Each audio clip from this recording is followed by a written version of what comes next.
মানিকচক থানায় কর্তব্যরত সিভিক ভলেন্টিয়ারকে রাতের অন্ধকারে মারধরের অভিযোগ নাজিরপুরের এক যুবক সহ তার পরিবারের বিরুদ্ধে। মারধরের ঘটনায় গুরুতর আহত নূরপুর মণ্ডলপাড়ার বাসিন্দা মোহাম্মদ নেজামুল নামে সিভিক ভলেন্টিয়ার। এই ঘটনায় রাতেই মানিকচক থানায় দায়ের করা হয়েছে লিখিত অভিযোগ। মারধরের ফলে সিভিক ভলেন্টিয়ারের বাম চোখ ব্যাপকভাবে ক্ষতিগ্রস্ত হয়েছে। গোটা ঘটনার তদন্ত শুরু করেছে পুলিশ। রাজ্যে ক্ষমতার পালাবদল হতেই অ্যাকশনে পুলিশ প্রশাসন। সমাজ মাধ্যমে দুই হাতে আগ্নেয়াস্ত্র নিয়ে তোলা একটি ছবি ভাইরাল হওয়ার পর মালদার রতুয়া থানার পুলিশ চাঁদমণি 1 নম্বর গ্রাম পঞ্চায়েতের তৃণমূল সদস্য জামশেদ আলীকে গ্রেপ্তার করেছে। যদিও ভাইরাল হওয়া সেই ছবির সত্যতা যাচাই করিনি আমরা। যদিও এই ঘটনার বিষয়ে তৃণমূলের পক্ষ থেকে কোনো প্রতিক্রিয়া পাওয়া যায়নি।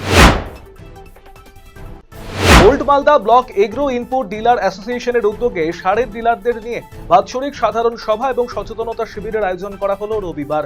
এদিন পুরাতন মালদার মিশন রোডের একটি কনফারেন্স হলে আয়োজিত এই অনুষ্ঠানে উপস্থিত ছিলেন উত্তর মালদা কেন্দ্রের সাংসদ খগেন মুর্মু, বিধায়ক গোপাল চন্দ্র সাহা, বিডিও অনিক রায়, অ্যাসোসিয়েশনের জেলা সভাপতি বিমল চন্দ্র দাস সহ অন্যান্য কার্যকরী কমিটির সদস্যবৃন্দ। সার ডিলারদের স্বচ্ছতার সঙ্গে ব্যবসা, কৃষকদের ন্যায্য মূল্যে সার বিক্রি সহ সাংগঠনিক বিভিন্ন বিষয় নিয়ে আলোচনা করা হয়। সাংবাদিকদের সংগঠনকে আরো শক্তিশালী এবং সুসংহত করার লক্ষ্য নিয়ে কালিয়াগঞ্জ শহরের বিবেকানন্দ পৌর উৎসব ভবনে রবিবার অনুষ্ঠিত হয়েছিল উত্তর দিনাজপুর প্রেস ক্লাবের 16তম দ্বিবার্ষিক সম্মেলন।